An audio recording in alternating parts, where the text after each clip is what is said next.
After Lu Sheng and his family finished their eventful meal, they went to the front counter to settle the bill. As Lu Sheng approached, the cashier informed him that a master Bing Long had already taken care of the payment for their party. The news caught Lu Sheng by surprise. He stood for a moment, thoughtfully processing this unexpected gesture. He wondered if this was Bing Long's way of apologizing for her earlier behavior. After considering her lonely past and this act of goodwill, his resolve softened. He decided that since she had made this effort, he would go a little easier on her when they next met. The story then jumps forward several days. The preliminary rounds of the interstellar tournament had been raging for 8 cosmic days. After numerous intense screening rounds, the massive pool of contestants had been whittled down, but there were still over 40,000 talented warriors remaining. From this massive group, only 16 would ultimately emerge to compete in the grand finals. As Lu Sheng prepared for his next match, his sister, Sheng Yi, cheered for him with excitement, pumping her fists and shouting for her big brother to do his best. She proudly presented him with a floating, high-tech camera orb, explaining she had bought the best model to guarantee it would capture every moment of his fight. She added that the feed would be broadcast live back to their home planet, the Azure Star, and urged him to win first place for everyone back home. Her enthusiastic support was almost overwhelming, illustrated by a comedic scene where multiple versions of her cheered him on from all sides, chanting slogans like, "Azure Star is with you." Lu Sheng could only look on with a bead of sweat, speechless. Finally, with a fond, weary smile, he patted his sister's head, telling her he understood even if she talked a bit too much. Sheng Yi beamed with happiness at her brother's touch. As the moment for his departure for the next round arrived, Lu Sheng received some final words from his parents. His father, brimming with confidence, told his son that he believed in him and encouraged him to go for first place. His mother, however, was more focused on his well-being, urging him to be careful and not push himself too hard if the fight grew difficult. His father then grew nostalgic, recalling the simple days of driving his son to his high school exams.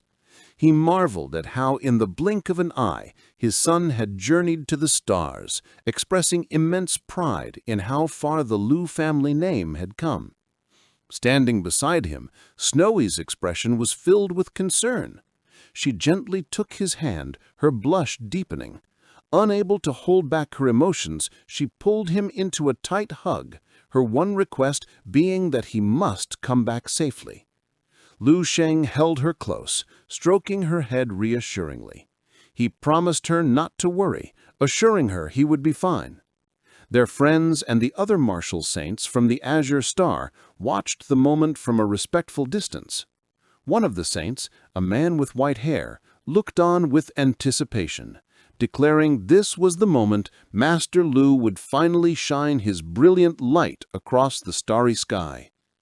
Just then, a holographic projection of President Sebastian appeared before Lu Sheng, asking if he was ready. With a confident grin, Lu Sheng looked at the projection and told the president not to worry. He declared that this would be exactly what Sebastian wished for, a battle to showcase his power. Pleased by his confidence, Sebastian added one last detail, informing Lu Sheng that he had arranged for an old acquaintance to act as his assistant. The news left Lu Sheng curious, wondering who this acquaintance could be. As Lu Sheng was wondering who Sebastian had sent, a voice called his name. Lu Sheng turned, and materializing before him in a flash of blue light was Alan, the enforcer he had met long ago. It had been half a year since they last saw each other. As the man who had guided him into the starry sky, Lu Sheng felt gratitude towards Lan. He greeted him with a small smile, acknowledging it had been a long time. However, Lan's gratitude towards Lu Sheng was greater. He happily informed Lu Sheng that thanks to his connection with him, he had been placed on the list of candidates for the next Star Sector Enforcer. Beaming with pride, Lan continued, explaining that he was now undergoing a Level 12 training program, and his official rank had been raised by 1 level, all thanks to Lu Sheng. Seeing how successful and pleased Lan was, Lu Sheng was reminded of his first guide back on the Azure Star, Lan Cheng. Lost in thought, Lu Sheng reflected that Lan Cheng was his true first guide into the wider world. He remembered how he had disappeared without a trace and found himself wondering what had become of him and how he was doing now. Meanwhile, on one of the spectator planets orbiting the tournament arena, a lone hooded figure sat in a dark, messy room, watching the competition on a large screen. The floor was littered with empty cans. The figure was Lan Cheng, Lu Sheng's first guide. He stared silently at the screen, his expression somber. Another hooded figure, his face obscured by a gas mask, approached him.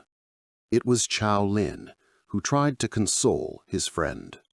He told Lan Cheng to look on the bright side, reminding him that he had gotten a new model flying device delivered by Lan himself, a gift many others would envy. But these words offered no comfort. In a sudden burst of rage, Lan Cheng's hand clenched, crushing the cup he was holding. His face twisted in a furious expression as he yelled that he could have had so much more, 100 million times more, and that he didn't need any handouts from Lan. He was convinced Lan's gesture was not a gift, but a deliberate humiliation, and he cursed him for it. Overwhelmed by his failure, Lan Cheng broke down, burying his face in his hands. He sobbed, lamenting that he had been just one step away from achieving true success. Chao Lin, however, mocked his friend's misery, patting his back and sarcastically telling him not to cry. This only enraged Lan Cheng further, and he screamed at Chao Lin to get lost. As Lu Sheng and Lan arrived at the massive tournament arena, Lan began to explain the rules for the upcoming semi-final round. He detailed that the semi-finals would be broken into 5 rounds. The first 3 would be 10-person elimination battles, essentially free-for-alls, while the last 2 rounds would return to the traditional one-on-one duel format. Lu Sheng found this illogical. He questioned Lan, pointing out that both the preliminary and quarterfinal rounds had been one-on-one duels. It made little sense to switch to a 10-person battle royal at this stage. With an amused smile, Lan explained the reason. Apparently, the one-on-one format was taking too long, and the organizers received a flood of complaints. As a result, they made a last-minute decision to change the rules to speed things up. He added that since this was the first time such a massive tournament had been held, it was understandable there would be some organizational hiccups. Internally, Lu Sheng had a brief smug thought, musing that even variety shows on his home planet wouldn't have made such a mistake. Outwardly, he simply told Lan to continue. Lan went on to explain the bracketing. He assured Lu Sheng that while matchups were a random draw, the seeded players from each star sector were protected. To maintain excitement, the top contenders were almost guaranteed not to face each other in the initial Battle Royal rounds. With confidence, Lu Sheng replied that it didn't matter to him who his opponents were. Lan then gave him a picture of the remaining competition.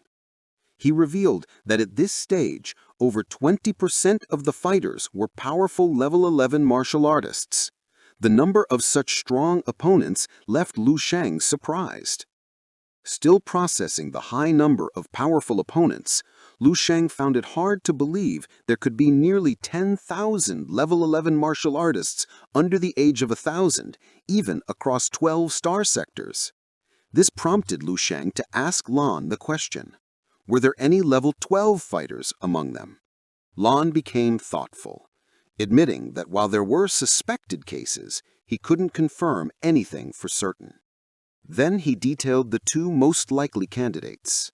The first was the top-seeded player from the Hill Star sector, the ice demon Monroe. He possessed a sun-star-grade physique and had reached the peak of level 11 300 years ago. After that, Monroe went into a long seclusion to attempt his breakthrough, and now with his return, many rumored he had successfully reached level 12. Lon then introduced the second figure, a man from the Shilin star sector named Qian Yu Shu, who was just over 300 years old. Lu Sheng had heard of Monroe, but Qian Yu Shu's man felt unfamiliar. Lon noticed his reaction and asked if he also sensed something peculiar. With a serious expression, Lon revealed the rumors surrounding Qian Yu Shu. It was said that he was not from our world, but the reincarnation of a powerful expert from another civilization, another star region, or perhaps another universe. The mention of another universe sent a jolt of shock through Lu Sheng. Lon continued to explain the man's incredible history. Until age 50, Qian Yu Shu was an ordinary person, with a martial arts level barely at level 3. Then, in less than 200 years, he experienced an explosive growth in power, soaring all the way to level 11. Lon concluded that given this progression, it was highly possible Qian Yu Shu had already reached level 12. The revelation stunned both of them. Internally, Lu Sheng was in disbelief. This story was just like the reincarnation stories from his past life. He couldn't believe he was about to face a real-life reincarnated expert. The initial shock, however, quickly faded and was replaced with excitement. He was more than ready to face a reincarnated expert. He was eager for the challenge. By a sense of anticipation, the thought of encountering such a unique and powerful opponent made the competition suddenly seem far more interesting. A confident grin spread across his face, his eyes glowing with the excitement of the challenge to come. This is the end of the video. If you want to see the next part, then don't forget to subscribe to our channel. Amidst the spectacular futuristic cityscape, Qing Yi was ecstatic, exclaiming how amazing everything was. In her excitement, she added that if they only had some fried chicken, it would be even better. Lu Xing calmly gestured towards a nearby console, telling his sister that if she wanted something to eat, she just had to order it, as there were plenty of options available. As they watched the scenery, Lu Xing noticed that Snowy, who was standing behind him, seemed unwell, clutching her stomach with a pained expression. He turned to her with concern, placing a hand on her shoulder and asking what was wrong and if she was feeling sick. Blushing deeply, Snowy quickly dismissed his worry, assuring him that it was nothing and that she'd be fine in a moment. Lu Xing looked at her, and a thought crossed his mind. He realized that their passionate night together had been more intense than he thought, and she clearly hadn't fully recovered from it yet. Just then, a firework shot into the sky, signaling the official start of the competition. Qing's attention was immediately captured, and she shielded her eyes as she looked up, shouting with excitement that the tournament was about to begin. As fleets of spaceships flew overhead, an official explained that across the 12-star regions, there were tens of millions of level 10 warriors under the age of 1,000. Hearing this staggering number, Lu Xing quietly wondered to himself if that was considered a lot or a little in the grand scheme of things. As the tournament got underway, it was explained that the preliminary and semi-final rounds would last for several days, with the combat continuing without any breaks until the final round concluded. The matches were designed to be non-stop. As soon as one group of fighters finished, the next would begin immediately. This ensured the audience would never be bored, and a key safety feature was in place for the competitors. The fighters all wore semi-transparent combat glasses. These devices allowed them to get an approximate estimate of their opponent's combat power. If the power difference was too vast, the weaker fighter could simply surrender. If the gap was small, they would proceed with the battle, preventing unnecessary injuries and one-sided massacres. Watching this system in action, Lu Xing found it all a bit peculiar, wondering to himself if this was some kind of universal martial arts trend. After watching the preliminary fights for half a day, Lu Xing decided it was enough for the time being and took his family to get some lunch and rest. The martial saints, including Lin Zhenyu, were too engrossed in the spectacle and chose to stay behind. They were thrilled, exclaiming that watching a battle between level 10 warriors from across the universe was a rare opportunity. There was no time to rest, and they wished they had more eyes to take it all in. Lu Xing and his group arrived at a uniquely designed establishment called the Hunter's Restaurant, which was shaped like a giant pineapple with a door that looked like a slice of bread with a sausage for a handle. Intrigued, Qing Yi asked Lu Xing why the restaurant had such a strange name. It was then explained that the planet they were on was said to be filled with monsters that had transformed from delicious food. The martial arts practice on this world was primarily focused on hunting this delicious food as a way to achieve a higher level of culinary enjoyment. As a result, the martial arts masters of this planet were famously known as gourmet hunters, a fascinating piece of local culture for Lu Xing and his family to discover. With a cheerful attitude, Lu Xing announced it was time to go in, and his family eagerly followed. As they stepped through the entrance, they were immediately greeted by the restaurant staff with a loud, formal welcome for the immortal Count.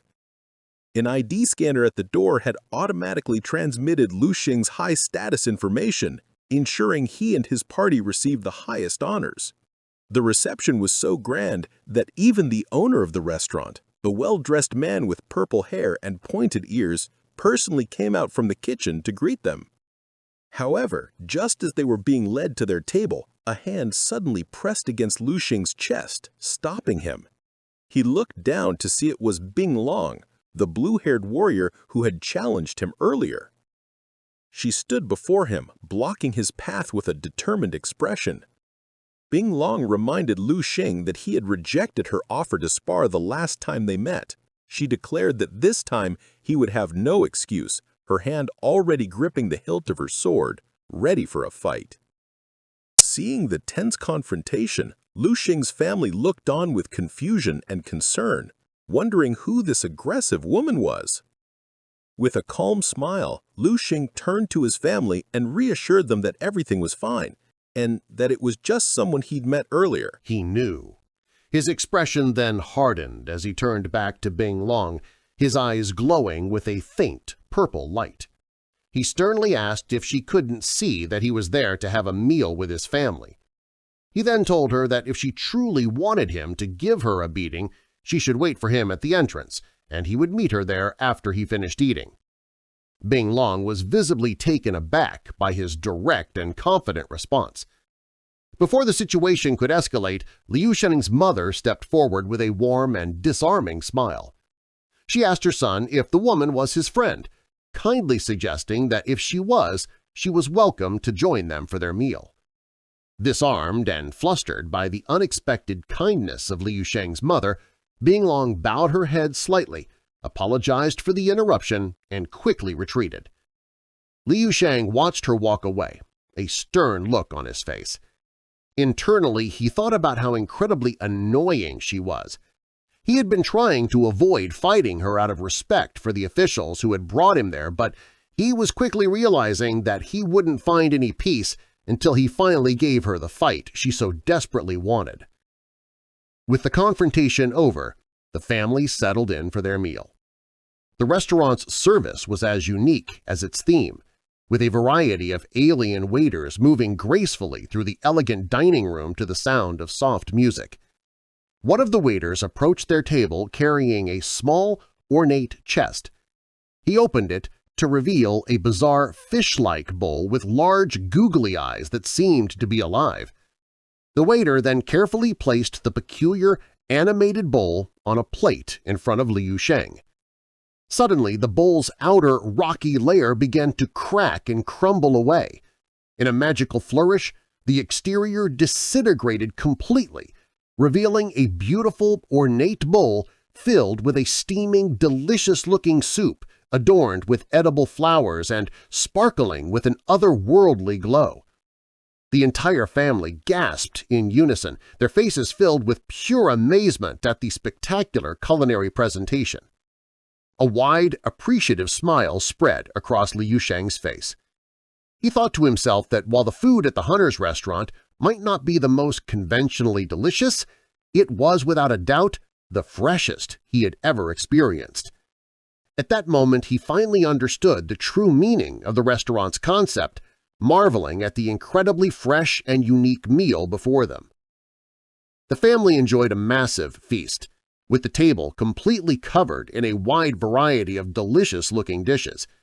Liu Shang's father was particularly impressed, exclaiming that the dozen plates they'd ordered had arrived in just a few minutes, calling it the fastest service in the world. As Liu Shang took a bite of a large piece of fried chicken, he marveled at how freshly made everything tasted, so much so that he momentarily forgot to record a video for his social media, unlike his sister Cheng Yi, who was busy filming the meal. While eating, Liu Shang's thoughts drifted back to his earlier encounter. Deciding he needed to know more, he discreetly used a holographic interface to look up information on Bing Long. What he found immediately caught his attention. The file revealed that Bing Long was a war orphan from a place called the Battlefield Planet. Reading further, Liu Shang learned about her tragic past. She had no mother, no relatives, and no friends, having lived in complete solitude for over 900 years. Her only known hobbies were ascetic training and food. This information suddenly made her abrasive behavior make sense to him. He concluded that she was essentially a recluse with extremely low emotional intelligence, which explained why she had so persistently and inappropriately challenged him to a fight on 2 separate occasions. While he now understood her reasons, his patience was wearing thin. He resolved then and there that if she dared to challenge him in such a manner one more time, he wouldn't hold back. He would give her the sound beating she was so clearly asking for, a look of determined frustration on his face as he gripped his food tightly. This is the end of the video. If you want to see the next part, then don't forget to subscribe to our channel. Liu Shang's spaceship was protected by a shield. He had put the white wormhole shuttle on standby and activated its defense systems. Our boy was floating in space right in front of the giant star, which Liu Shang had reached in an instant, covering tens of thousands of kilometers. As the star's powerful energy expanded through the area, Liu Shang clenched his fists tightly and began to ponder in silence. His eyes filled with seriousness as he recalled that, when he was level 8, the flame he controlled in the 3rd stage of the void clarity state already exceeded 1,000 degrees. The star was blasting out waves of heat, capable of scorching any warrior who got too close. Far from feeling fear, his eyes began to shine with excitement and a smile spread across his face. The star's surface temperature of over 6,000 degrees was nothing to him at this moment. Without wasting another second, Liu Shang shot forward towards the star, deciding it was time to begin. Surrounded by martial energy, Liu Shang launched himself like a meteor towards it, quickly sinking into the star's surface. It didn't take long for the heat to start burning away parts of his clothes, causing a smile to spread across his face, as this sensation was excellent and unprecedented. In an instant, the heat burned Liu Shang's shirt off. As an intense heat wave emerged from the star, Liu Shang advanced towards it without hesitation. Once close, Liu Shang inhaled and his eyes widened with a sense of calm. The maximum temperature inside a star, reaching billions of degrees, could absolutely meet his cultivation requirements. Our boy focused, and his eyes began to shine with determination. Liu Shang started to absorb the heat, and shortly after, a golden mark formed on his back. As martial energy surged from his body, he couldn't help but smile. He had taken too long to come and cultivate in this place.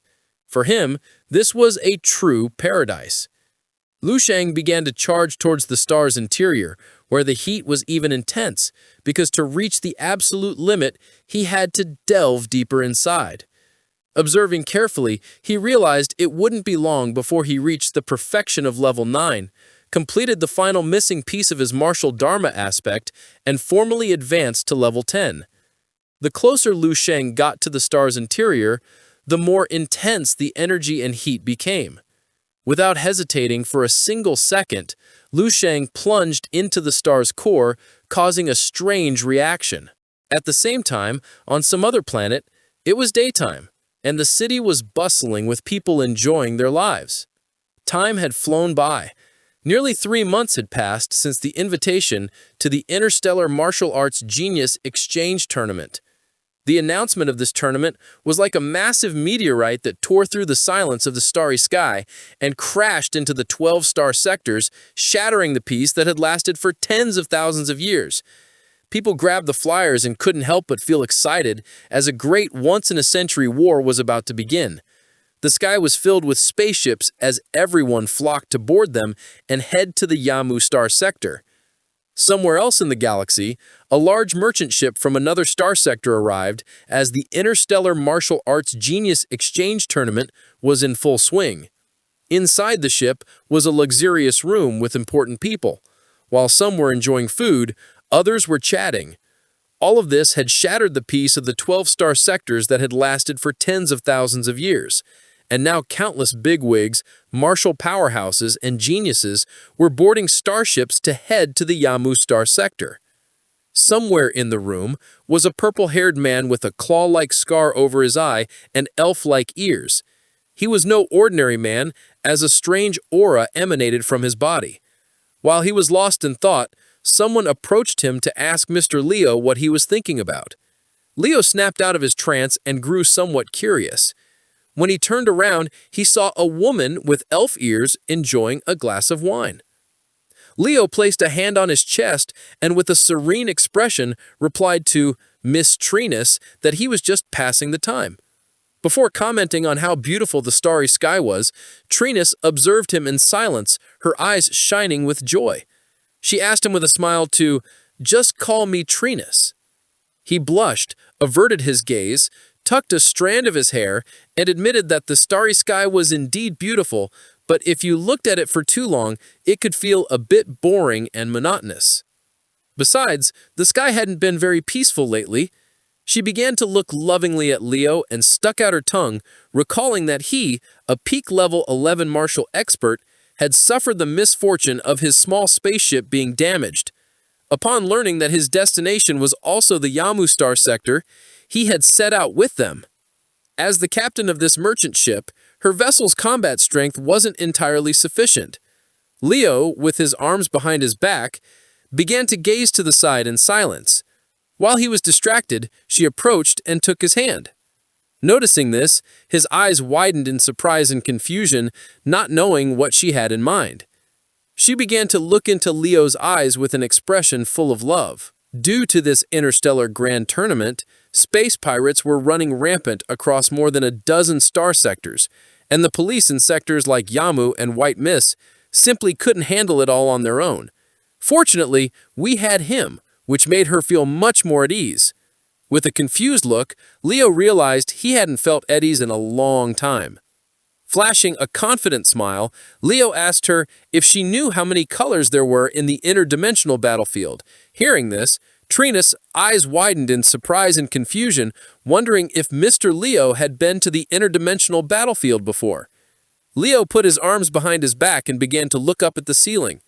He then imagined a city of chaos, with mutant beasts everywhere, and his eyes filled with sadness as he remembered that, in the interdimensional battlefield, you could only see 3 colors. A gray sky and the black aberrant beasts Trinus observed intently. Leo turned towards her and began to stare at her with a gaze full of rage. Noticing this, she couldn't help but feel somewhat confused. Leo began to imagine a mountain of corpses, revealing that the 3rd color was the ordinary red that stained the earth. Trinus placed a hand on her chest, her eyes filled with fear. Noticing this, Leo couldn't help but feel a bit surprised, as he hadn't expected her to react this way. With a sincere expression, he placed a hand on his chest and with a nervous smile, apologized to Captain Trinus, admitting that he had recalled some unpleasant memories and surely had frightened her. With a smile, she reminded Mr. Leo to just call her Trinus from now on, as calling her Captain felt too distant. With a cheerful expression, he extended his hand and changed the subject, asking Trinus who the favorites for this tournament were. Trinus turned serious and decided to take a look. The system began to display a red-haired woman and a hooded man with angel wings. The first was Gray, from the blue demon family of the Black Flouter sector. At 700 years old, she possessed a Luna Moon grade extraordinary physique and peak level 11 strength. The second was Ice Demon Monroe, from the Hill sector. He had a 3-star Sunstar physique and could reach extraordinary level 12 at any moment. Trinus's eyes widened in surprise. She realized that he wasn't even 400 years old and his future was limitless. Leo began to read intently and couldn't help but feel somewhat surprised. Then the system began to display Lu Sheng smiling, and Trinus mentioned that this was the most prominent person in the competition and the key figure who initiated it, Lu Sheng, the wielder of an insane grade bloodline that only appeared once in a million years in the Amu Star district. Her eyes began to shine with sincerity, as she had once thought this was only a legendary existence and never expected it to actually exist in reality. With a curious gaze, Leo confirmed that, indeed, an insane grade is extremely rare and dazzlingly brilliant even on the battlefield of other space. Trinus's attention was fixed on the system window, leaving her somewhat confused. While her eyes were shining, she turned to Leo and with a smile explained that unfortunately, this insane grade's strength was a bit weak, only level 9. She feared his brilliance would be overshadowed by the other geniuses in this tournament, as predictions gave him less than 20% chance of winning. In contrast, Monroe, the ice demon from the Hill sector, was the top favorite, so this insane grade seed may well be snuffed out in the cradle. The system continued to show the image of Lu Sheng smiling. Trinus grew curious and asked Mr. Leo if he also planned to enter the tournament, as, with his strength, making it into the top 10 would be very simple. Leo's eyes widened in surprise. He placed a hand on his chest and felt somewhat confused, then closed his eyes and shook his head. He began to look down at the floor and with a wicked smile revealed that he had more important things to do. This is the end of the video. If you guys want to see the next part, then subscribe to our channel. Trinus closed her eyes, and with a gentle smile, she realized that Leo had even more important matters. Leo's expression became serene, and he didn't say a single word. Trinus turned to Leo, her eyes shining with curiosity, and asked him what the battlefield was like. Leo's attention was fixed on a sun-like star. With a confused expression, he asked if she meant the battlefield of other space. Leo was lost in his thoughts and began to imagine the battlefield of other space as the cradle of the strong, the competition ground for heavenly talents, and also the grinder of the weak. The image of a mountain of corpses came to his mind, a place where at every moment the strong with extraordinary talents emerged, and at the same time there were those who unfortunately fell and died. Blood and fire filled the entire space. There was no time to breathe, only despair and death. While he was lost in his thoughts, Trinus couldn't help but blush and feel even more in love with Leo. She found him so fascinating that she felt the urge to throw herself into his arms, but she forced herself to resist. Closing her eyes, with a smile, she extended her hand to the side and suggested putting the bad memories behind them. She stated that the fact that Leo had survived the battlefield of other space already proved his extraordinary strength, and that if he participated in the Interstellar Genius Grand Tournament, securing a good position would be absolutely possible. Leo snapped out of his trance, began to look down at the floor, and with a serious expression, mentioned that he was already tired of fighting. He despised fame and wealth, and now he just wanted a place to take shelter and live like a normal person. Trinus's eyes filled with surprise, making her even more curious. With a smile, she placed her hand on her chest and proposed that Leo join her merchant guild to take the position of head of the bodyguards, assuring him that the terms would be entirely up to him. She approached Leo with a seductive expression, assuring him that he wouldn't be disappointed with the deal. Noticing this, Leo felt somewhat confused, not knowing what to say. Just at that moment, the spaceship began to tremble as something bad was happening. Leo, being a powerful warrior, didn't lose his balance and remained calm. While on the other hand, Trinus fell to the floor confused, not knowing what was going on. A hologram appeared in front of Trinus. One of her subordinates placed a hand on his chest and informed the captain that their spaceship was under attack by unidentified assailants, most likely space pirates. Trinus began to ponder in silence, lost in her thoughts. Her eyes widened in surprise and fear, causing her to sweat, as she didn't know what to do about the news of space pirates.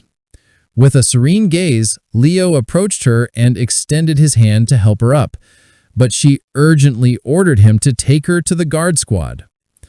Trinus was somewhat surprised, and her eyes widened with adoration. In a relieved tone, she took Leo's hand and decided to follow his lead.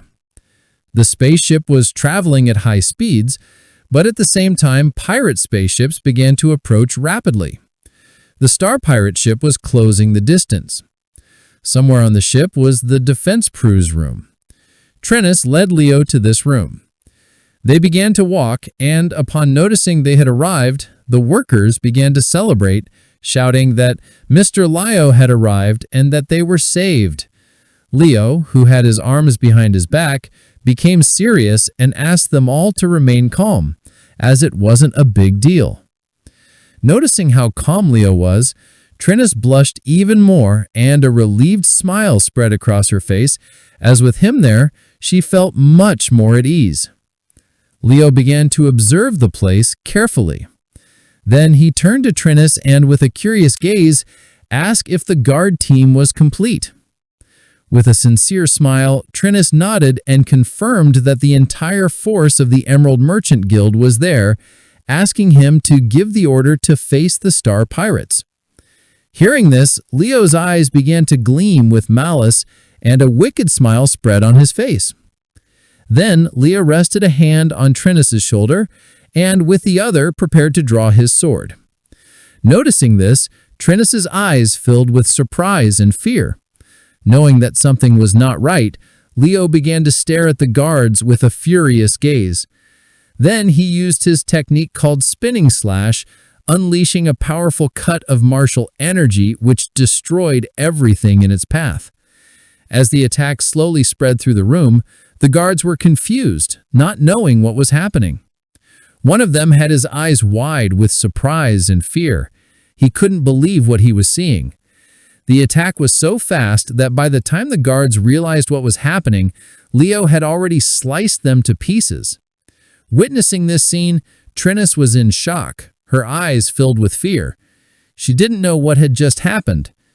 With a serene smile, Leo grabbed Trinus by the neck, causing her to panic, knowing that something bad was about to happen. Grabbing Trinus by the neck, Leo moved closer to her and with a calm smile revealed that she had always been his prey. Trinus's eyes widened in fear. She couldn't believe what she had just heard. The room was filled with the corpses of the guards Leo had massacred. He was sincere and revealed that in reality, the battlefield of Other Space had many colors, like the blood of the star-faring races, which was so varied and beautiful. He added that he didn't know if the color of her blood would be just as pretty. With an arrogant smile, Leo added that he had forgotten to tell her something. It wasn't that he didn't want to participate in that interstellar genius competition, but that he couldn't. Then his eyes began to shine with malice, and a smile formed on his face as he revealed that he was a deserter who escaped from the battlefield of Other Space. After losing his identity, he wasn't even a citizen of Star Space anymore. Hearing this, Trinus's face was drenched in sweat, causing her to freeze in fear. Not long after, the Star Pirates arrived. Leo's men filled their bags with energy crystals, and with a smile, one of them mentioned that their boss was too cunning, for with a small trick he had won their trust and subdued them without any effort. In front of them was Leo, who had tied up Trinus. He simply smiled as his men praised him. Her face full of fear, Trinus suddenly realized that he was Sing Geo Leo, an SSS-level fugitive wanted by more than 8 star sectors. Leo began to observe her in silence, lost in his thoughts. Then he closed his eyes and with a smile mentioned that it was a pleasure to meet her again. Trinus's eyes began to shine with rage. She warned him he wouldn't be proud for long, as the Emerald had been under the surveillance of the Interstellar Police Network, and the moment they attacked, the Star Agents had already begun to arrive. Leo stared at her intently, and with an arrogant smile thanked her for the reminder and announced that it was time to retreat. Raising his hand, Leo addressed his men and ordered them all to prepare to evacuate in 1 minute. He grabbed Trinus by the hair, indicating that she had helped him a lot this time. Poor Trinus began to scream in pain. Leo approached her and with a cold expression mentioned that he detested wasting food, as he used to finish every grain of rice in his plate. Grabbing Trinus by the jaw, Leo began to observe her intently, and as his eyes were shining, he revealed that he had decided that tonight all his subordinates would take turns with her. With a furious expression, she wrenched her jaw free from his grasp, calling him a dog and questioning how he dared. Leo burst out laughing and, pointing to his men, asked them if they also dared. The attention of Leo's subordinates was fixed on her, and their mouths began to water. One of them began to rub his hands together with a smile, stating that with the boss's order, they were capable of anything. Just then, with a confused expression, one of the men began to point to the side, shouting for everyone to wait, while asking what this was. When they turned around, they saw that the starry sky was filled with phoenixes from fire. Roaming about, not far away, was the star where Luansung was cultivating. The star began to release an intense glow. Inside the intense flames of the sun was Luansung with his eyes closed. Several seconds later, our boy opened his eyes and an intense energy expanded throughout the area. Noticing this, Leo's expression changed. His arrogant smile vanished and his eyes widened in surprise, for he couldn't believe it was him. The person in front of him was Luansung. The old man's jaw dropped in fear, and his eyes widened as he realized it was a ship from the Adrit Bloodstripe family of the Silverstone sector. The powerful spaceship landed near them. The old man recalled that this troublesome race wasn't supposed to arrive until the afternoon. With a cheerful expression, Ching-hee approached the ship, her eyes beginning to shine with surprise as a smile spread across her face. The ship was truly magnificent. As the wind blew, she closed her eyes, extended a hand towards the ship, and with an excited smile, began to record a video mentioning that the ship was almost as large as several of Baihai City's gyms combined. Shortly after, the spaceship's door opened. From it emerged 2 wolf-like warriors. One wore golden armor and carried a spear as a weapon. The warriors began to observe Ching-hee and the others in silence. Chinky's attention was fixed on them, and her eyes began to shine with surprise. They were furries, and she found them very handsome. With a serious gaze, they began to descend from the platform to the ground. Then the attention of the warrior with a scar over his eye was caught by something, and his eyes widened with confusion and curiosity. He didn't know what was going on. Ching-hee moved even closer, and, holding her phone with both hands, began to record. She wanted to film everything. The warrior observed her in silence, as it was the first time he had seen someone behave like her. His patience soon ran out, and, clenching his fist tightly, with a furious gaze, he stared at her and asked what she was doing. The warrior and his men surrounded poor Ching-hee. Noticing this, the old man's eyes filled with fear, causing him to panic. This was not good. The young lady's actions were a huge problem. With a furious look, he turned to his men and ordered them to follow him quickly, as this was a major diplomatic incident. His subordinate looked at him with a confused expression and nodded. The warrior and his subordinates began to stare at Ching-hee in silence. Noticing their gazes, all she could do was feel somewhat confused. The wolves raised their heads, closed their eyes, and began to howl, causing a powerful energy to start emerging from their bodies. Ching-hee's eyes, who was still recording everything, widened in surprise and confusion, leaving her in shock. She didn't know what was happening. Not long after, more werewolves emerged from the ship, surrounded Ching-hee, and began to stare at her with piercing glares. Poor Ching-hee placed her hands on her chest and felt scared as she didn't know why everyone was gathering around her. Intuition told Lu Ching-hee that, once again, she seemed to have caused trouble. The leader's eyes began to glow with fury. He extended his hand and declared that she must pay for what she had just done. As a powerful energy surged from his body, the leader prepared his claw to strike.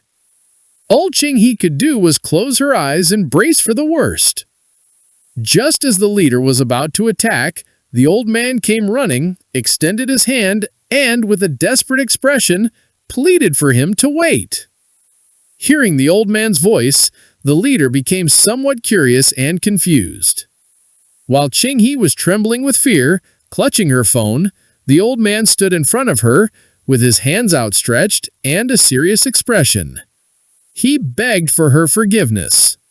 He explained that she didn't know their rules and hadn't acted on purpose, insisting that ignorance was not a sin. Noticing the commotion, Liu Sheng's father and mother panicked and began to running toward them, their eyes filled with worry as they didn't know if something had happened to Ching-hee. The leader calmed down a bit, pointed to himself with a thumb, and with a proud expression, explained that the great wolves of Adrit Bloodstripe never allowed anyone to take their photos. Then he began to stare fixedly at Ching-hee, with a furious expression, declaring that this was a profanation and an insult that must be punished. Ching-hee ran to her mother. With a confused gaze, the mother hugged her daughter. The father was even more confused and went into shock as he couldn't believe that taking a photo was so serious. The old man's subordinate approached the father and, with a sincere expression, began to whisper to him that what the Adrit Bloodstripe wolf tribe hated most was having their pictures taken, as they stubbornly believed it was an extreme sign of disrespect towards them. The father listened in silence, without interrupting. The subordinate began to recall the wolf tribe massacring people, the ground filled with corpses, and revealed that due to this taboo, the Adrit Bloodstripe family had clashed with many media outlets and factions, even leading to bloody incidents. With tears in her eyes, Ching-hee asked her mother what they were going to do now. With a serene expression, the mother hugged her daughter and told her not to be afraid, as the diplomat was negotiating on their behalf. Meanwhile, the old man and the wolf leader were arguing. The diplomat's mission was to calm the leader down so that he would forgive Ching-hee. The elf-eared subordinate extended his hand and spoke frankly. This was terrible. The tribe had said they would wash away the affront with human heads and blood. Something bad was about to happen. Hearing this, Ching-hee, her father, her mother, and Snowy couldn't help but feel afraid. The father's face was drenched with sweat, and with a desperate expression, he wondered what they could possibly do now. They had only come as tourists, with no way of knowing the rules of this place. With fear in her eyes, the mother begged the diplomat's subordinate to plead for them. Snowy's eyes began to shine with fear and desperation as she asked if there wasn't even the slightest room for negotiation. The subordinate held out his hands and, with a calm look, explained that the Adret Bloodstripe wolves were incredibly stubborn beast warriors. In this situation, there was no solution unless the council president came in person. They all remained silent, not knowing what would happen next. At that moment, a crack appeared in the sky and slowly began to shatter. Several seconds later, Sebastian, with his arms behind him and his eyes closed, emerged from the crack and his body began to release a powerful energy. Sebastian walked past the subordinate and, in a calm tone, told him he had done a good job and that he would take it from here. The subordinate's eyes filled with surprise, and with sweat on his face, he awaited the president's orders. Sebastian stood before him, observed him intently, and asked the Adret Bloodstripe tribe to stop and listen to him. After pondering for a moment, the leader did not calm down, and with a furious look, declared that even if President Sebastian pleaded, his clan's faith would never bend. Noticing this, Sebastian began to fly towards the leader. Liu Sheng's family remained silent, not knowing what would happen next. Sebastian flew up to the leader's ear and began to whisper, revealing who they really were. The wolf leader's expression changed. His fury vanished, replaced by surprise and fear. He couldn't believe they were the family of the legendary immortal warrior. Without wasting another second, the wolves calmed down and began to howl. Liu Sheng's family fixed their attention on them, and the father's eyes widened in confusion. The arrogant tribe leader and his men knelt like knights before Liu Sheng's family. He placed a hand on his chest, bowed his head to them, and, in a sincere tone, apologized for his ignorance and rudeness, begging them to accept the deepest apologies of the Adret Bloodstripe clan. Seeing this, Liu Sheng's sister placed her hands on her chest in confusion. She and the others were in shock, as they didn't know why the wolves' attitude had suddenly changed or why they were showing respect. Snowy observed them intently, and a relieved smile spread across her face. She had thought that, with the arrival of the council president, Liu Sheng had mentioned, the matter would be resolved out of consideration for him. However, she didn't expect this, and it made her wonder what status Liu Sheng really held now. Qing Yi approached the leader, and with a nervous expression, asked if she could continue taking their pictures. The leader snapped out of his trance and felt somewhat surprised. His eyes began to shine with joy, and, giving a thumbs up, he nodded with a smile, replying that of course he could. He absolutely should. He stood up as he considered this wasn't enough to express his sincerity. Clenching his fist tightly, he called his men to get in position and strike the scorpion pose. Blushing and a bit confused, Qing Yi took a photo with the leader and his men. The wolves even began to pose with Qing Yi. Noticing this, the diplomat's eyes filled with surprise and his jaw dropped in shock. Liu Sheng, Sebastian, Ecclesia, and Olu met with Binglong and her warriors on the training grounds. With her arms crossed and a smug smile, Binglong challenged Liu Sheng, asking if his silence meant he was afraid to face her. Liu Sheng simply looked at her without saying a word, staying calm. Meanwhile, Sebastian stroked his beard, thinking this was a great chance. He thought that if they fought, he could get a better look at Liu Sheng's true strength. However, to everyone's surprise, Liu Sheng let out a small laugh. He turned to Sebastian and politely told him that he would rather spend the next few days with his family, so he would not be joining the intensive training. Sebastian, though a bit surprised, accepted Liu Sheng's decision and offered to take him back right away. The response left Binglong completely stunned and visibly annoyed, unable to believe she had been turned down. With a calm smile, Liu Sheng turned and began to walk away. Binglong watched him leave, her hand gripping her sword tightly in frustration. Furious, she thought that the brat surely didn't dare to fight. She reasoned that even if he was an immortal grade, he was still just a level 10, and wondered how he could possibly be as good as her, cursing under her breath. While Binglong was angry, her followers tried to comfort her. The purple-haired woman told her not to worry, promising that if she were to compete against that saint, they would definitely be on her side. Another follower, a bald man, agreed, pointing out that the difference of almost 2 entire realms was not something easily overcome, and reminded everyone that Binglong was not just a simple level 11 warrior. However, their words did little to calm her anger. Furious at being ignored, Binglong exclaimed that Lu Sheng had dared to look down on her. In a flash of rage, she pulled out her sword, unleashing a powerful blue energy. Her followers watched in shock as the immense power of a second limit break, almost a third, radiated from her. They were stunned, realizing that this was Binglong's true strength. With a confident and threatening smile, she declared she would create a tear in the void itself. Then she swung her sword, unleashing a massive vertical slash of blue energy that cut through the air before vanishing completely. Her followers were left speechless and sweating, intimidated by the sheer power she had just shown.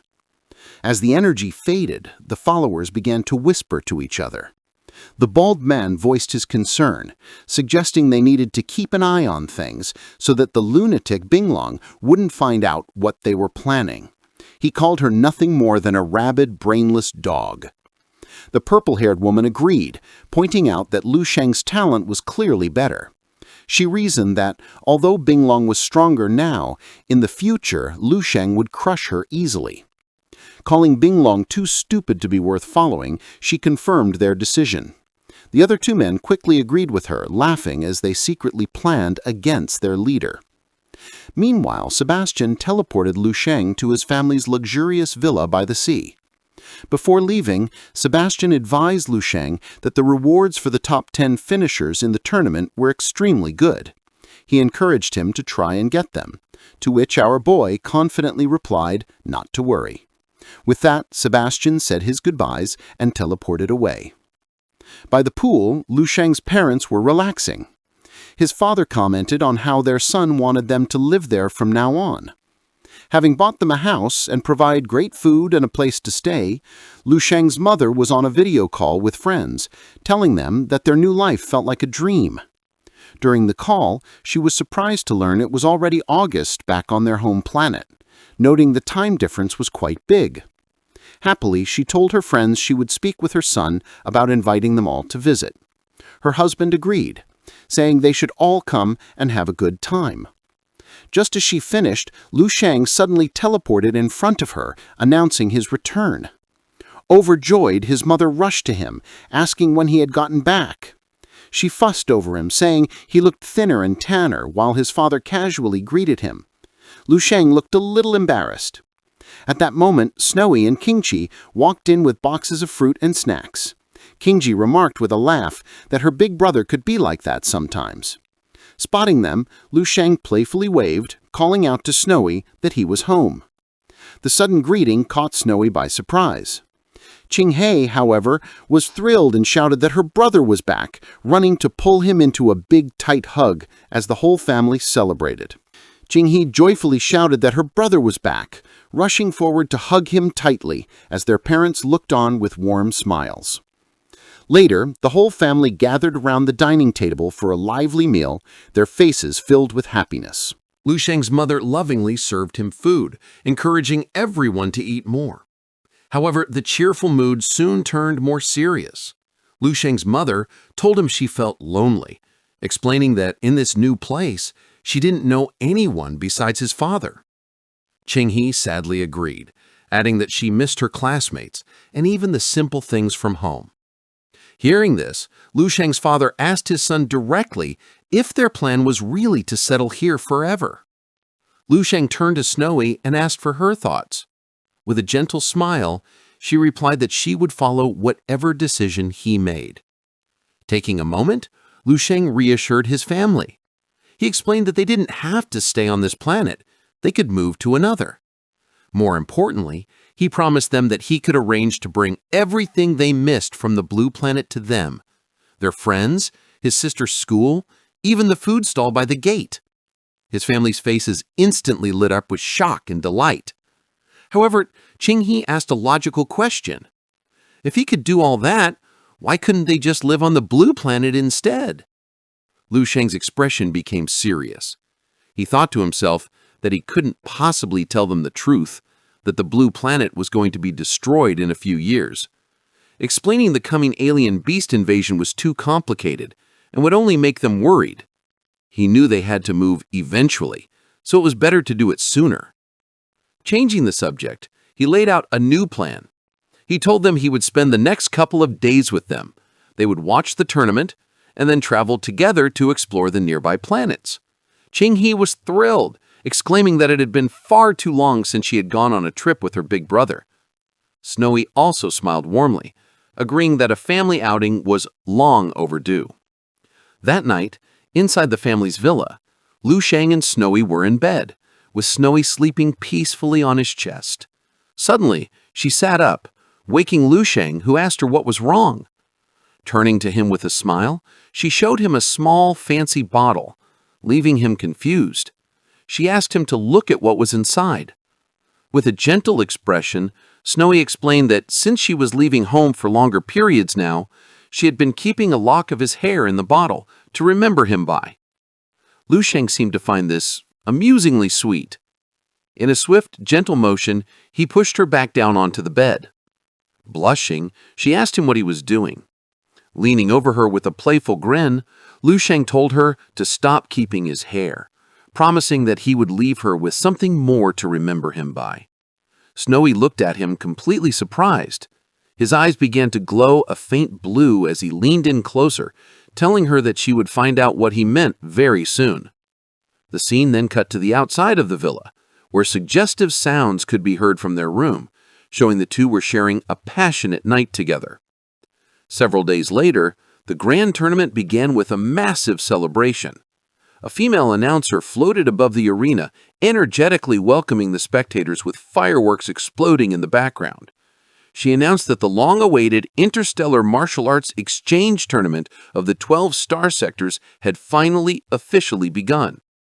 As she spoke, a massive glowing blue bridge appeared in space, lined with the silhouettes of the countless powerful warriors who would be competing.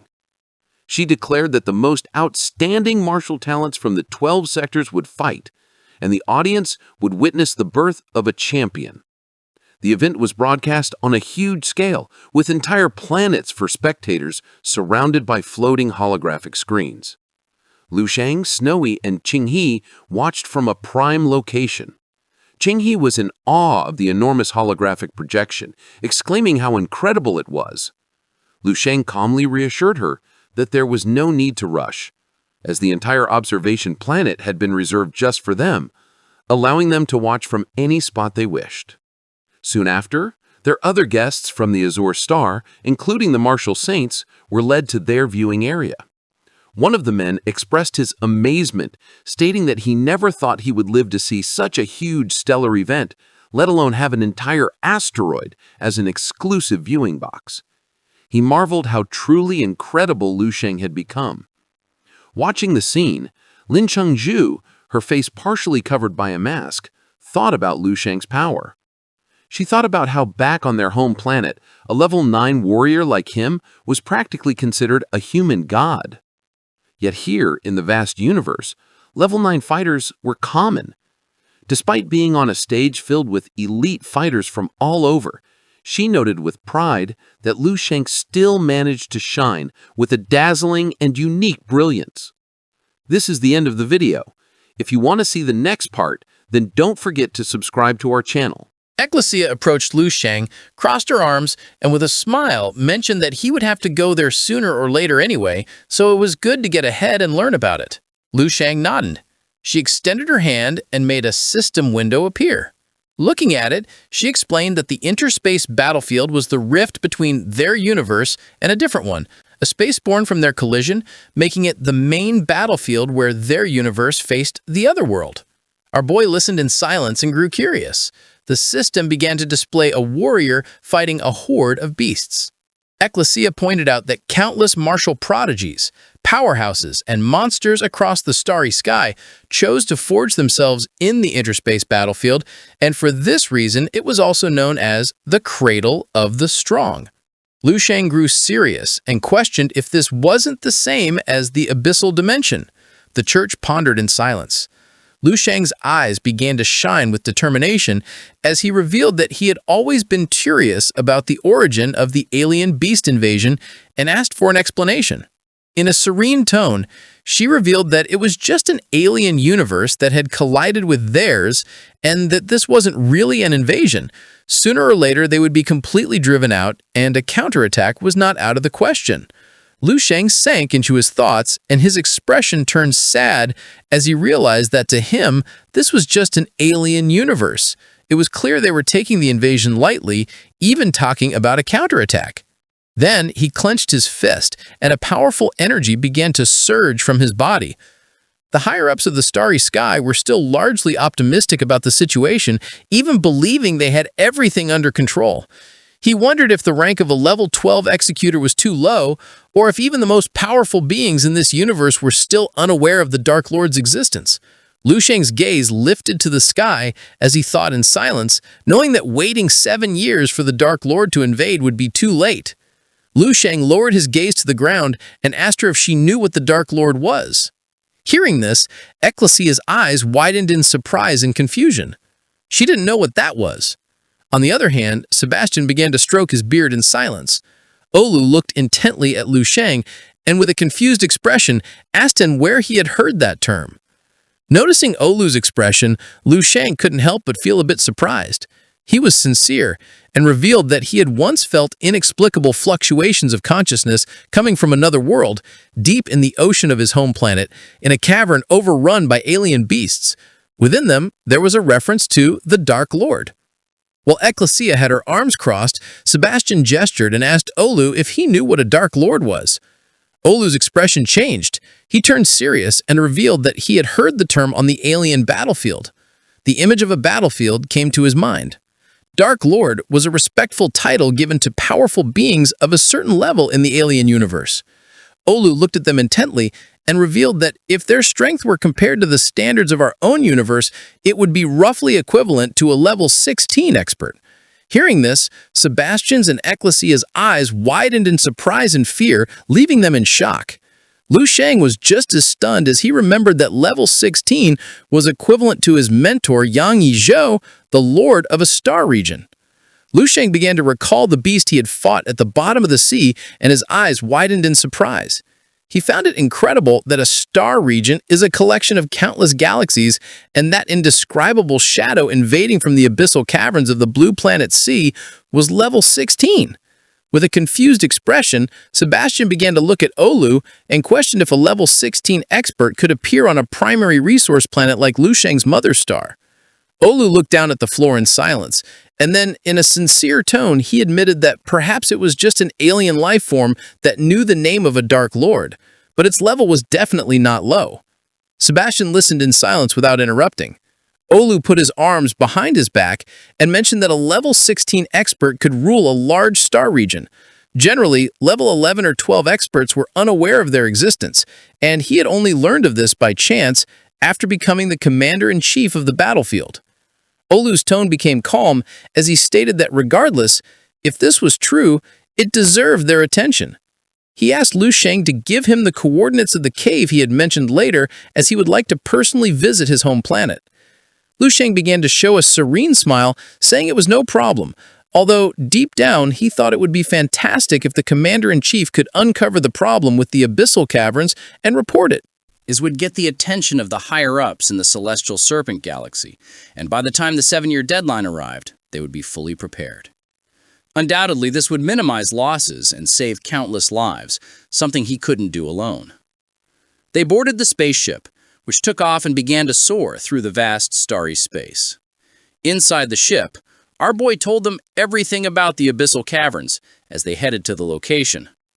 A few hours later, while Sebastian was stroking his beard, he revealed with a serious gaze that they had arrived at their destination. Everyone began to walk towards the spaceship's window. In front of them was a large shining platform. Sebastian's attention was fixed on it, leaving them somewhat amazed. Lu Sheng felt a bit confused upon noticing they were surrounded by so many asteroids. As Sebastian's eyes were shining, He mentioned with a smile that all of these were brought in specifically to be used as spectator stands. Lu Sheng's curiosity only grew. Gesturing towards Sebastian, he asked how many people could fit here. Covering his mouth, Sebastian replied that the tickets for the asteroids had already sold out. Originally, they had planned to reserve only 300 spectator seats, but they had added 4 more, and now they totaled 1,500. The place was packed with spaceships, and Sebastian explained that adding up the food, clothing, lodging, transportation, entertainment, and other expenses generated by the huge number of participants, the economic growth from this competition had reached an unprecedented peak. Closing his eyes with a smile, Sebastian placed a hand on Lu Sheng's shoulder and revealed that this was equivalent to the total tax revenue of their sub-Jupiter region for the last 50 stellar years, thanking him on behalf of the Sub-Jupiter Federation. Hearing this, Lu Sheng couldn't help but feel a bit surprised. Then, his eyes began to shine with joy and a smile spread across his face as he realized that 50 stellar years, when converted, were hundreds of Earth years. The profit was truly enormous, and this explained why they were putting all their resources at his disposal. They stood in silence, contemplating the platform. Sebastian's eyes began to shine with confidence, and, with a smile, he mentioned that other regions would want to follow their example, but they couldn't because they didn't have geniuses with immortal-level transcendent physiques. And if the competition could be held once, then there would be a second and a third. Their region, Sub-Jupiter, had really taken off this time. Ecclesia felt somewhat confused. She approached Sebastian, began to look at him intently, and reminded him that the crime rate had also reached an all-time high. With a confident expression, Sebastian waved his hand dismissively, saying that it didn't matter, since with the economic boom, there would be many solutions in the future. Hearing this, her eyes filled with surprise as she didn't expect Sebastian to say that. Stroking his beard, Sebastian began to look outside and called out to our boy, informing him that, besides him, the Sub-Jupiter region had nominated several other talented contestants and that he would take him to meet them. Lu Sheng snapped out of his trance and began to observe Sebastian in silence. Their spaceship arrived at one of the asteroids and stopped. Not far away, several warriors were fighting, their swords clashing against each other and creating powerful waves of energy. A blue-haired woman was taking on several warriors by herself. After attacking, she retreated to catch her breath. The warriors gripped their swords tightly and without a second's hesitation, lunged at her, ready to finish her off. As they were slowly getting closer, the woman crouched down and focused. She stood up and released a wave of energy, which sent the attackers flying backward. They realized how strong she was. As a powerful energy emerged from her body, Sebastian observed her intently and explained to Lu Sheng that she was Bing Long, a warrior over 900 years old who was at the peak of level 11. Despite having defeated several warriors, she was ready to fight again. Sebastian added that she also possessed a lunar moon-grade transcendent physique, and judging by her state, she hadn't even used her full combat power. Because of this, her strength could be compared to that of a level 12, and he suggested that perhaps they could interact more in private. Their spaceship landed and they all got off. Noticing this, Bing Long and her men began to advance towards them. She and her men closed her eyes and bowed their heads before them, addressing them by their titles, Mr. President, Executor, and Commander-in-Chief. Lu Sheng began to show a serene expression. Noticing this, Bing Long's attention fixed on our boy, and she became somewhat curious, asking who he was. With a nervous smile, Sebastian mentioned that he was... Everyone knew this person. Lu Sheng's eyes filled with confusion. Bing Long approached our boy, extended her hand, and with a smile said she had heard of the immortal for a long time. Now that she finally met him, she proposed a sparring match to experience the power of the immortal bloodline. Lu Sheng began to ponder in silence. Everyone felt somewhat curious, waiting for our boy's answer. Lu Sheng's eyes began to shine with surprise. He couldn't believe she was challenging him. This is the end of the video. If you want to see the next part, then don't forget to subscribe to our channel. Liu's eyes widened with rage. He couldn't help but grit his teeth in panic. He couldn't believe what his eyes were seeing. Just then, the star unleashed a powerful explosion, releasing an intense and mighty energy.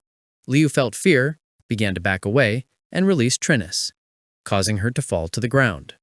Liu stared at the explosion with a surprised and confused expression as his men ran towards him, asking their boss what was happening.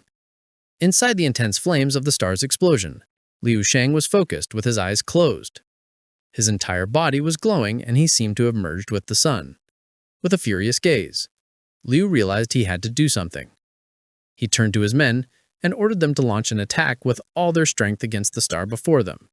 Noticing Liu's expression, his men were confused, unsure of what was happening. Following Liu's command, all the spaceships began to charge their energy cannons towards the star, where Liu Sheng was meditating. When Liu gave the order, all the ships fired powerful blasts of energy at the star. As the attack slowly approached, Liu Sheng remained still, but then he opened his eyes and began to stare silently at Liu.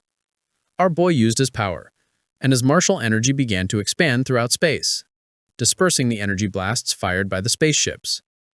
Liu Sheng's energy was so powerful that it caused all the ships to begin shattering into pieces, leaving Liu and the others somewhat confused. The floor of the ship where Liu and his men were began to tremble, everyone's eyes filled with fear, causing them to panic knowing this was not good.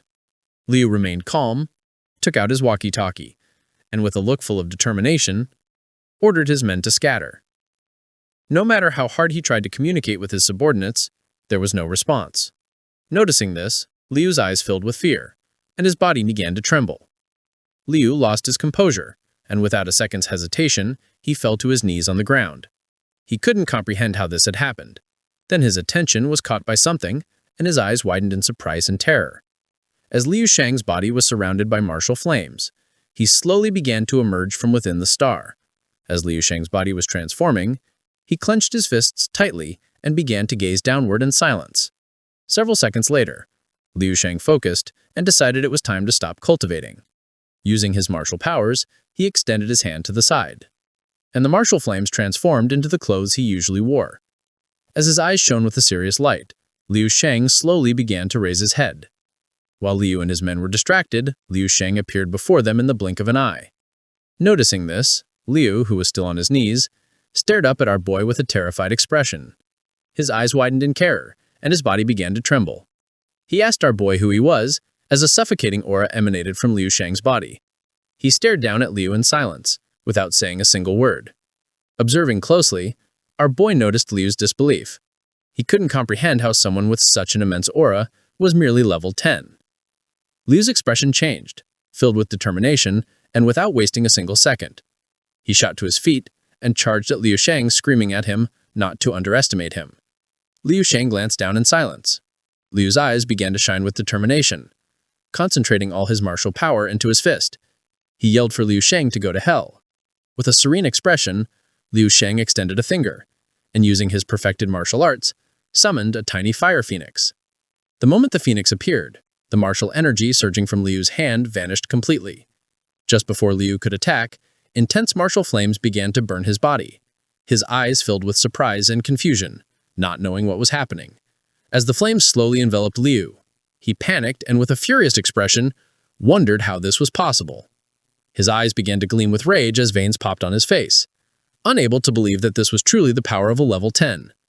In a matter of seconds, the flames consumed Liu's body, causing it to explode into pieces. Noticing this, his men, who had drawn their weapons, were stunned, their eyes widening in confusion as they saw their boss had vanished without a trace.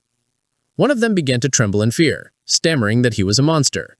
He couldn't believe that their peak level 11 boss had been defeated so easily. Liu Sheng gazed down to the floor, as his martial energy expanded throughout the spaceship. Then he raised his head and stared at Liu's remaining subordinates. Everyone present felt as if an electric shock coursed through them, filling them with horror and astonishment. This was followed by absolute fear. Calmly, Liu Sheng snapped his fingers. His energy was so powerful that it caused all the subordinates to bleed from their mouths. In an instant, they all lost their lives, and the floor was filled with a mountain of corpses. Standing before the bodies, Liu Sheng began to ponder in silence, somewhat confused to find he had killed them all so easily. Trinus, who was kneeling on the floor, began to look from side to side. Noticing that all of Liu's men were dead with blood coming from their mouths, she was filled with confusion. With a serene gaze, Liu Sheng approached Trinus, and in a concerned tone, asked her if she was okay, telling her to contact the Star Police, as he had already taken care of everything. Trinus began to observe Liu Sheng intently, and her eyes widened in surprise and curiosity, asking if he could be the legendary immortal legend. Without wasting another second, she prostrated herself before Liu Sheng. Believing she had met the Lord, Liu Sheng didn't say a single word. He didn't know how to react to the situation. Trinus began to tremble with fear, and her eyes widened in confusion. She couldn't believe it, wondering if this was truly the power of the immortal. Liu Sheng began to gaze at his hand in silence, and felt a bit curious, wondering exactly how strong he was right now. Our boy focused, and an instantaneous yet powerful martial energy began to surge from his hand. At this moment, Liu Sheng didn't know his own strength, and in fact, no one knew it. It was impossible to know. Several hours later, Liu Sheng returned to his ship, the White Hole Voyager. Using his finger, he activated a window on the ship and began to navigate it with a calm expression. He reflected on the fact that every time he activated the Stellar Supreme Body, his clothes would explode. Fortunately, he could use his mental power to construct new garments. Liu Sheng began to imagine himself cultivating, celebrating his success in the practice with a laugh. A nervous smile spread on his face. Otherwise, he would have become a true exhibitionist. Liu Sheng made a video call with his family and wife, whom he informed with a smile that he had come out of his seclusion. His wife and sister began to smile.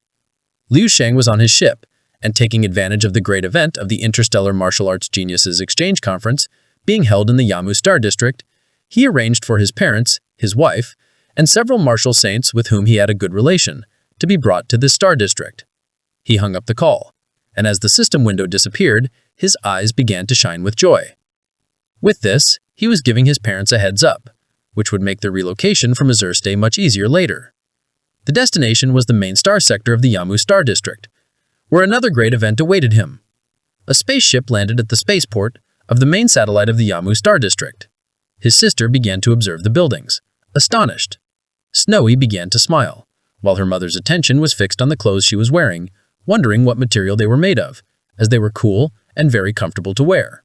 The father, who was smoking a cigarette, began to smile. He couldn't believe this was a high civilization planet. Thanks to the supplies provided by countless nobles, Liu's family reached a martial level comparable to grade 6, and his parents looked much younger. His sister took a selfie and posted it on social media, expressing her amazement at seeing an extraterrestrial civilization with her own eyes.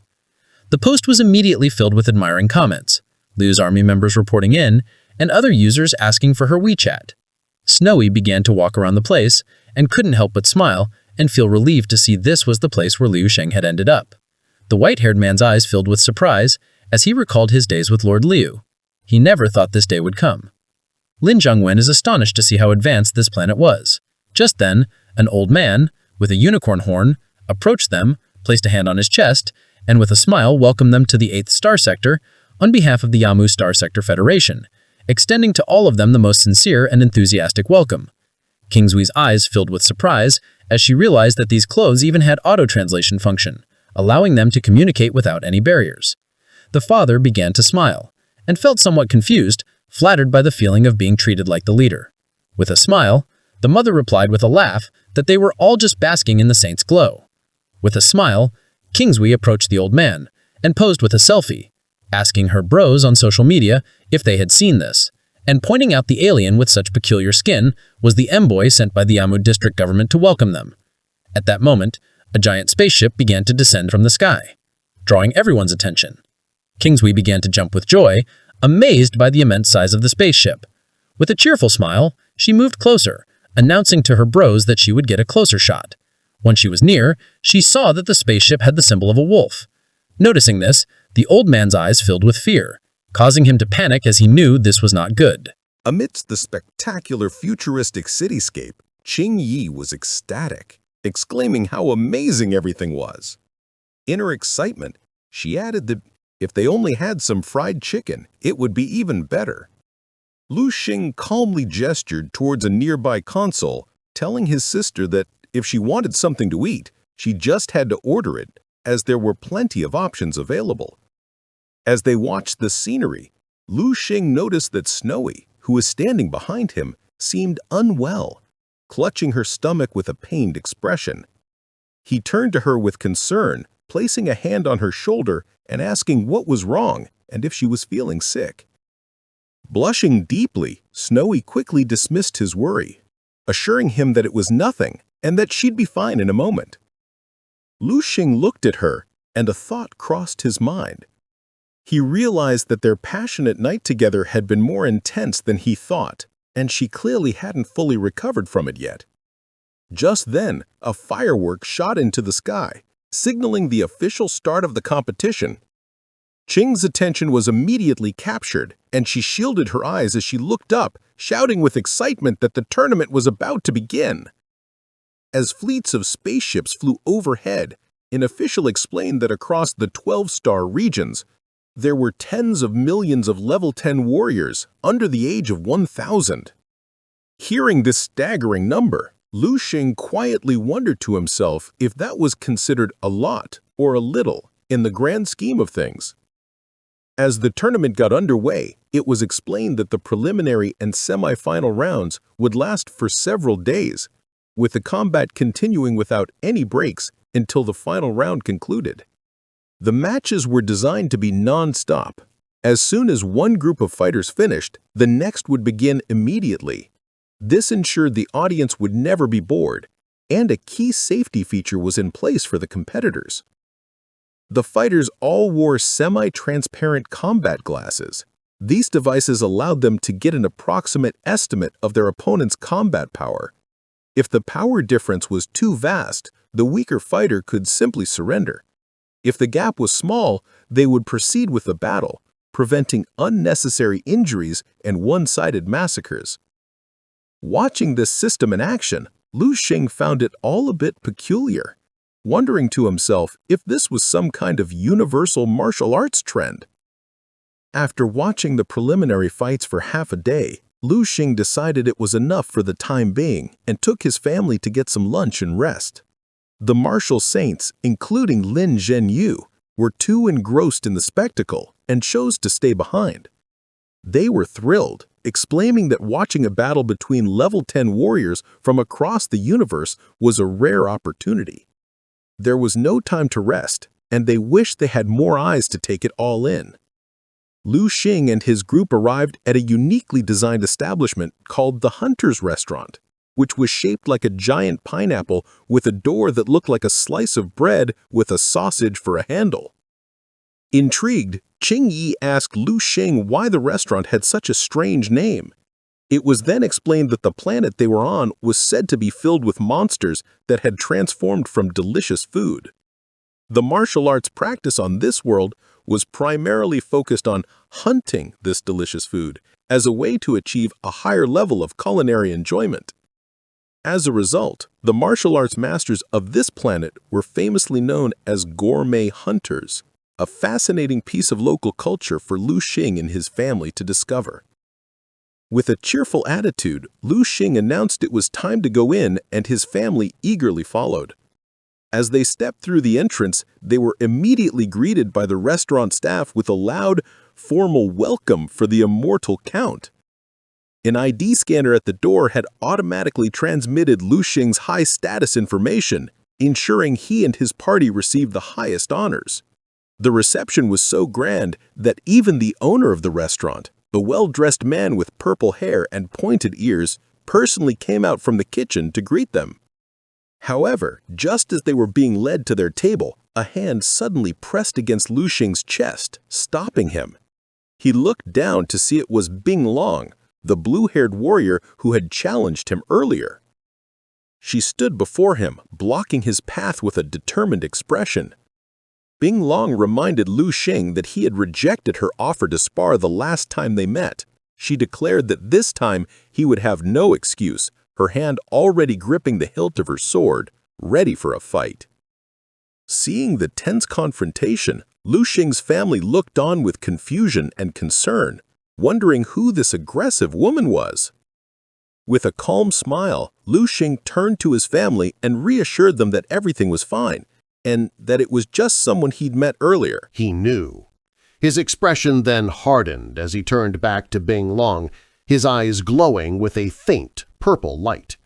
He sternly asked if she couldn't see that he was there to have a meal with his family. He then told her that if she truly wanted him to give her a beating, she should wait for him at the entrance, and he would meet her there after he finished eating. Bing Long was visibly taken aback by his direct and confident response. Before the situation could escalate, Liu Sheng's mother stepped forward with a warm and disarming smile. She asked her son if the woman was his friend, kindly suggesting that if she was welcome to join them for their meal. Disarmed and flustered by the unexpected kindness of Liu Sheng's mother, Bing Long bowed her head slightly, apologized for the interruption, and quickly retreated. Liu Sheng watched her walk away, a stern look on his face. Internally, he thought about how incredibly annoying she was. He had been trying to avoid fighting her out of respect for the officials who had brought him there, but he was quickly realizing that he wouldn't find any peace until he finally gave her the fight she so desperately wanted. With the confrontation over, the family settled in for their meal. The restaurant's service was as unique as its theme, with a variety of alien waiters moving gracefully through the elegant dining room to the sound of soft music. One of the waiters approached their table carrying a small, ornate chest. He opened it to reveal a bizarre fish-like bowl with large googly eyes that seemed to be alive. The waiter then carefully placed the peculiar, animated bowl on a plate in front of Liu Sheng. Suddenly, the bowl's outer rocky layer began to crack and crumble away. In a magical flourish, the exterior disintegrated completely, revealing a beautiful, ornate bowl filled with a steaming, delicious-looking soup adorned with edible flowers and sparkling with an otherworldly glow. The entire family gasped in unison, their faces filled with pure amazement at the spectacular culinary presentation. A wide, appreciative smile spread across Liu Sheng's face. He thought to himself that while the food at the Hunter's restaurant might not be the most conventionally delicious, it was without a doubt the freshest he had ever experienced. At that moment, he finally understood the true meaning of the restaurant's concept, marveling at the incredibly fresh and unique meal before them. The family enjoyed a massive feast, with the table completely covered in a wide variety of delicious-looking dishes. Liu Sheng's father was particularly impressed, exclaiming that the dozen plates they'd ordered had arrived in just a few minutes, calling it the fastest service in the world. As Liu Sheng took a bite of a large piece of fried chicken, he marveled at how freshly made everything tasted, so much so that he momentarily forgot to record a video for his social media, unlike his sister, Cheng Yi, who was busy filming the meal. While eating, Liu Sheng's thoughts drifted back to his earlier encounter. Deciding he needed to know more, he discreetly used a holographic interface to look up information on Bing Long. What he found immediately caught his attention. The file revealed that Bing Long was a war orphan from a place called the Battlefield Planet. Reading further, Liu Sheng learned about her tragic past. She had no mother, no relatives, and no friends, having lived in complete solitude for over 900 years. Her only known hobbies were ascetic training and food. This information suddenly made her abrasive behavior make sense to him. He concluded that she was essentially a recluse with extremely low emotional intelligence, which explained why she had so persistently and inappropriately challenged him to a fight on 2 separate occasions. While he now understood her reasons, his patience was wearing thin. He resolved then and there that if she dared to challenge him in such a manner one more time, he wouldn't hold back. He would give her the sound beating she was so clearly asking for, a look of determined frustration on his face as he gripped his food tightly. This is the end of the video. If you want to see the next part, then don't forget to subscribe to our channel. Lushing's spaceship slowly began to get closer and closer to the blazing star. Our boy simply watched in silence, lost in his thoughts. His eyes began to shine with seriousness as he considered that the nearest planet with life to the star was 15 light-years away. Unless it suddenly exploded, this wouldn't have a significant impact on the surrounding planets with life. Martial fire began to surge from Lushing's hand. He observed it carefully and recognized that, with his current strength, he wouldn't be able to force the explosion of a star in its prime. Lushing's eyes widened with joy, and a smile spread across his face. The surface temperature of a star reached 6,000 degrees Celsius. At 3,000 degrees, steel vaporized, and at 6,000, even atoms were ionized. The powerful star was shining intensely, capable of blinding any beam that got close, but it didn't affect Lushing. Our boy grew curious, wondering if with his current strength he could withstand such a temperature. Watching his eyes, Lushing shook his head. He didn't know the answer, and it didn't matter. He would find out by trying, but first, he needed to improve his strength. Just then, his transmitter began to ring. He had a call. When Lushing answered, a purple-haired woman with elf ears became curious and asked him what his orders were. With a serene expression, Lushing informed her that he would be sending some coordinates.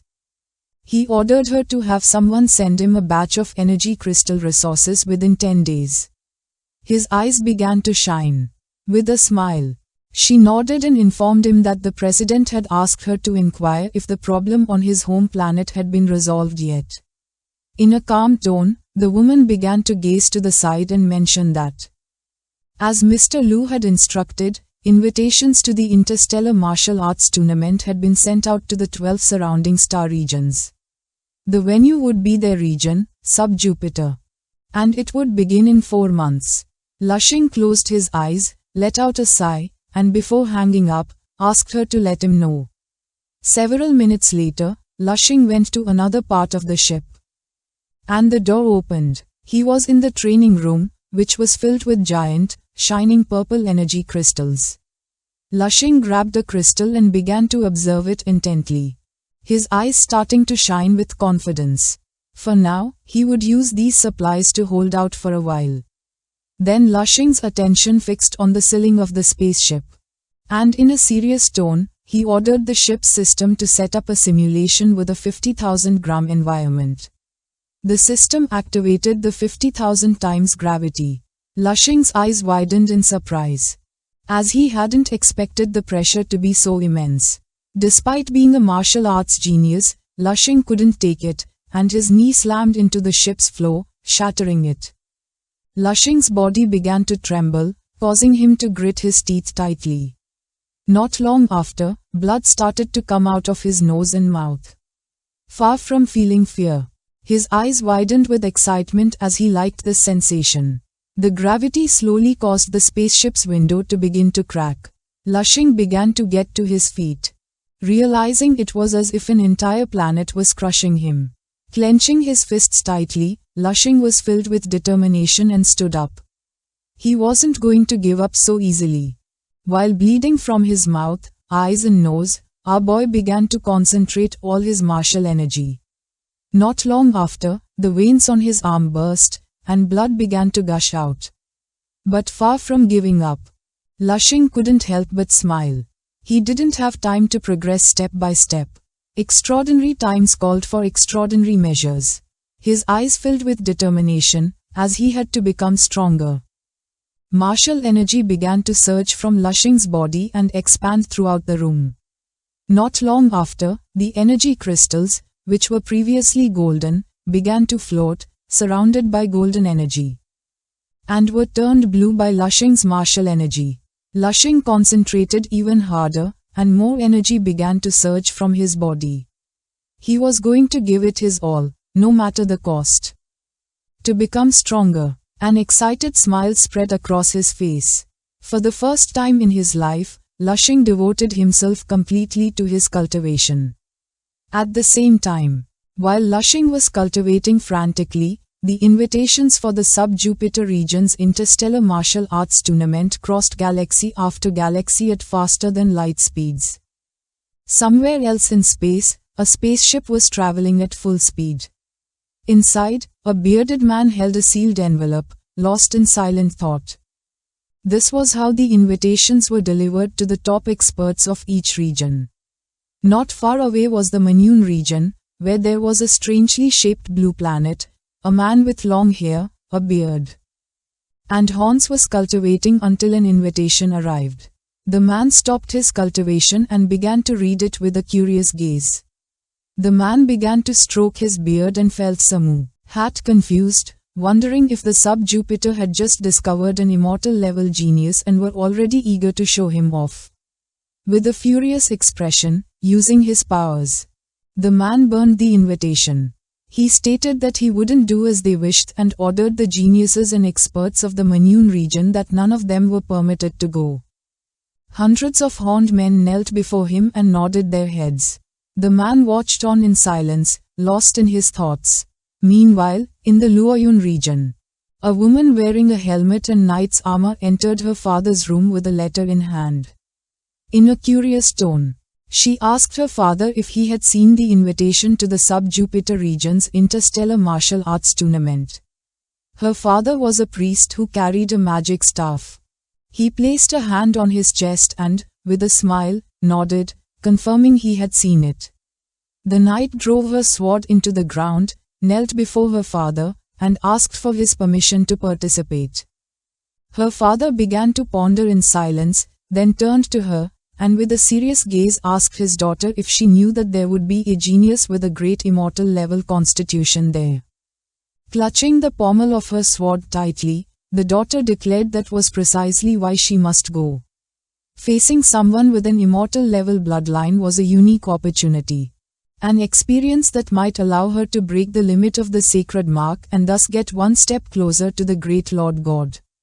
The father used his powers, and a powerful golden energy emerged from his hand and entered his daughter's body.